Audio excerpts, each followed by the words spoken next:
नमस्कार। World news में आज की सबसे बड़ी खबर नरेंद्र मोदी के अमेरिका दौरे की। क्वाड समिट के साथ शुरू होगा नरेंद्र मोदी का दौरा। अमेरिका राष्ट्रपति चुनाव के बीच हो रहा है क्वाड समिट। डोनाल्ड ट्रंप से भी मिलेंगे मोदी। और आगे बढ़ने से पहले देखते हैं हेडलाइंस। इजराइल पर हिजबुल्लाह ने किया पलटवार। बांग्लादेश के सामने गहराया आर्थिक संकट। श्रीलंका में राष्ट्रपति चुनाव के लिए वोटिंग। और चलते चलते चीन के हैरत अंगेज कारनामे की बात। अब विस्तार से बात आज की बड़ी खबर की। नरेंद्र मोदी अमेरिका रवाना हो चुके हैं। 10 साल के कार्यकाल में ये उनका 9वां अमेरिकी दौरा है। हिंदुस्तान के प्रधानमंत्री अपने 3 दिन के अमेरिका दौरे की शुरुआत क्वाड समिट के साथ करेंगे। अमेरिका में डेलावेयर के विल्मिंगटन में वार्षिक क्वाड शिखर सम्मेलन हो रहा है। वैसे तो इस बार क्वाड समिट भारत में होना था, लेकिन अचानक ही कार्यक्रम में तब्दीली की गई और अमेरिका में इसका आयोजन किया गया। क्वाड में 4 देश भारत, अमेरिका, जापान और ऑस्ट्रेलिया शामिल हैं। क्वाड में गाजा और यूक्रेन में संघर्षों पर विचार विमर्श होगा। इसके अलावा हिंद प्रशांत क्षेत्र में शांति और स्थिरता सुनिश्चित करने के लिए सदस्य देशों के बीच सहयोग बढ़ाने के तरीकों पर चर्चा होने की उम्मीद है। ये समिट भारत के लिए बेहद महत्वपूर्ण माना जा रहा है, क्योंकि भारत के पड़ोस में इस समय जमकर उथल-पुथल मची हुई है। बांग्लादेश में अभी भी अराजकता की स्थिति बनी हुई है, तो श्रीलंका में नई सरकार के लिए वोटिंग हो रही है। मालदीव और नेपाल के साथ भारत के रिश्ते सहज नहीं दिख रहे हैं, तो चीन अलग परेशानी खड़ी कर रहा है। प्रधानमंत्री मोदी का ये दौरा अमेरिका के राष्ट्रपति चुनाव के बीच हो रहा है। प्रधानमंत्री नरेंद्र मोदी हर बार की तरह इस बार भी अमेरिका में प्रवासी भारतीयों से मिलेंगे। ऐसे में सभी की नजरें इस बात पर होंगी कि वो अमेरिकी चुनाव का जिक्र अपने भाषण में करेंगे या नहीं। पीएम मोदी की मुलाकात अमेरिका के राष्ट्रपति जो बाइडेन के अलावा राष्ट्रपति पद के रिपब्लिकन उम्मीदवार और पूर्व अमेरिकी राष्ट्रपति डोनाल्ड ट्रंप के साथ भी होगी। राष्ट्रपति पद की दूसरी उम्मीदवार कमला हैरिस के साथ भी पीएम मोदी की मुलाकात हो सकती है। भारत से रवाना होने से पहले पीएम मोदी ने कहा था कि वो हिंदुस्तानी प्रवासियों के साथ बातचीत करने के लिए उत्सुकता से इंतजार कर रहे हैं। भारतीय प्रवासियों के साथ बातचीत 22 सितंबर को लॉन्ग आइलैंड में होगी। प्रधानमंत्री मोदी 23 सितंबर को संयुक्त राष्ट्र महासभा में भविष्य का शिखर सम्मेलन में भी हिस्सा लेंगे। मोदी के अमेरिकी दौरे से पहले कांग्रेस नेता राहुल गांधी भी अमेरिका पहुंचे थे, जहां उन्होंने प्रवासी भारतीयों, छात्रों और अमेरिका के सीनेटरों के साथ मुलाकात की थी। राहुल ने मीडिया के सवालों के जवाब भी दिए थे। वैसे पीएम मोदी से इस बात की उम्मीद कम ही है कि वो मीडिया के सवालों का जवाब देंगे। अब बात मिडिल ईस्ट की। लेबनान में पेजर और वॉकी टॉकी धमाकों की गूंज अब इजराइल तक पहुंच चुकी है। हिजबुल्लाह ने पहले ही साफ कर दिया था कि वो बदला लेगा, और अब उसने जोरदार पलटवार किया है। उत्तरी इजराइल के अलग अलग इलाकों में हिजबुल्लाह की तरफ से 140 रॉकेट दागे गए। इजरायली सेना की ओर से खुद इसकी पुष्टि की गई है। हिजबुल्लाह ने भी इजराइल पर हमले की बात को स्वीकार किया है।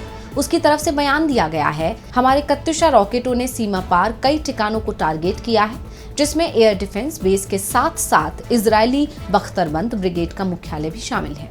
हमारी ये कार्रवाई पूरी तरह से जायज है। हमें अपनी आत्मरक्षा का अधिकार है। दक्षिणी लेबनान के गांवों और घरों पर इजरायली हमलों का बदला लेने के लिए हमारी तरफ से ये कार्रवाई की गई है। हिजबुल्लाह नेता हसन नसरल्लाह ने इन हमलों से पहले ही चेतावनी दे दी थी कि इजरायल ने हदें पार कर दी हैं। उसे सबक सिखाना हमारी मजबूरी है। दरअसल लेबनान और सीरिया में पेजर और वॉकी टॉकी में धमाके के बाद इस बात की आशंका बढ़ रही है कि मिडिल ईस्ट बड़ी लड़ाई की तरफ बढ़ रहा है। अब बात बांग्लादेश में बढ़ रहे आर्थिक संकट की। अगस्त में प्रधानमंत्री शेख हसीना की सरकार गिरने के बाद से ही बांग्लादेश में राजनीतिक उथल-पुथल मची हुई है। आर्थिक हालात सामान्य नहीं हो पा रहे हैं। फैक्ट्रियों में काम शुरू नहीं हुआ है, जिस कारण बेरोजगारी बढ़ती जा रही है। खजाना तेजी से खाली हो रहा है। विदेश मुद्रा भंडार की कमी बताई जा रही है, जिस कारण से उसके सामने कर्ज चुकाने की मुश्किल पैदा हो रही है। अकेले भारत की बिजली कंपनियों का उस पर $1 बिलियन का कर्ज है, जो शायद वो समय पर नहीं चुका पाएगा। बांग्लादेश को अपने घटते विदेशी मुद्रा भंडार को स्थिर करने के लिए अंतर्राष्ट्रीय वित्तीय संस्थाओं से तुरंत $5 बिलियन की मदद की जरूरत है। अमेरिका की तरफ से उसे मदद तो मिली है, लेकिन ये मदद उसकी आर्थिक स्थिति को सुधारने के लिए पर्याप्त नहीं दिख रही है। भारतीय बिजली कंपनियों में से सबसे ज्यादा $800 मिलियन का बकाया अडानी पावर को चुकाना है। हालांकि अडानी पावर ने इस मुद्दे पर कोई प्रतिक्रिया नहीं दी है। पीटीसी इंडिया और SEIL एनर्जी इंडिया लिमिटेड ने बकाया राशि की वसूली के लिए BPDV को लिखित अनुरोध भेजा है। पीटीसी इंडिया को लगभग $80 मिलियन और SEIL को $190 मिलियन की रकम चुकानी है। बांग्लादेश, जो अपनी 20% बिजली भारत से आयात करता है, पिछले 8 से 9 महीने से बिजली का भुगतान नहीं कर पाया है। ऐसे में बांग्लादेश चाहता था कि कार्यवाहक प्रधानमंत्री मोहम्मद यूनुस और हिंदुस्तान के प्रधानमंत्री के बीच अमेरिका में एक बैठक हो, लेकिन नरेंद्र मोदी के पहले से ही कार्यक्रम तय होने के चलते ये बैठक नहीं हो पाई। ऐसे में बांग्लादेश के लिए आने वाला समय बेहद मुश्किल भरा माना जा रहा है। श्रीलंका में राष्ट्रपति चुनाव के लिए वोटिंग हो रही है। वोटिंग सुबह 7 बजे शुरू हुई और जो शाम 4 बजे तक चलेगी। वोटिंग खत्म होने के 3.5 घंटे बाद यानी करीब 7:30 बजे से काउंटिंग शुरू हो जाएगी। चुनाव परिणाम रविवार को आ सकते हैं। करीब 1,70,00,000 वोटर वोटिंग कर रहे हैं। वैसे तो चुनाव में 38 उम्मीदवार हैं, लेकिन मुख्य मुकाबला 3 लोगों में माना जा रहा है। राष्ट्रपति रानिल विक्रमसिंघे, सजिथा प्रेमदासा और अनुराग कुमार दिसानायके के बीच मुकाबला माना जा रहा है। इसमें से अनुराग कुमार दिसानायके सबसे आगे माने जा रहे हैं। उनके राष्ट्रपति चुनाव जीतने की सबसे ज्यादा संभावना है।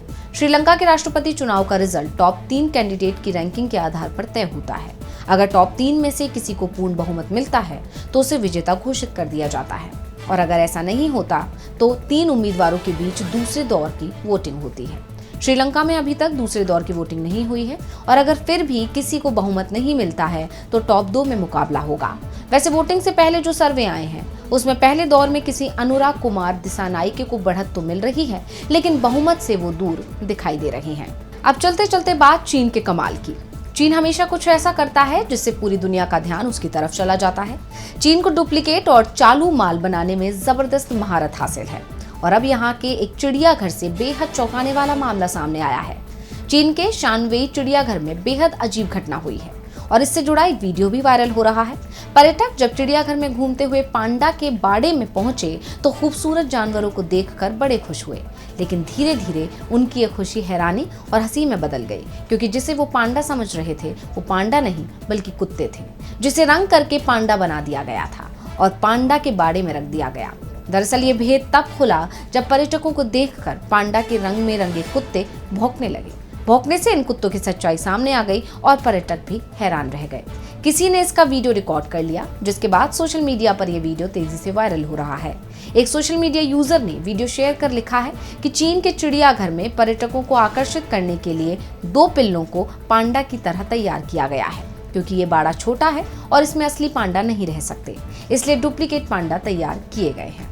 तो वर्ल्ड न्यूज में आज के लिए इतना ही। नमस्कार। हमारे चैनल से जुड़े रहने के लिए YouTube पर टाइप करें DB लाइव, सब्सक्राइब बटन को क्लिक करें और बेल आइकन को दबाना न भूलें, ताकि खबरें आप तक पहुंचती रहें।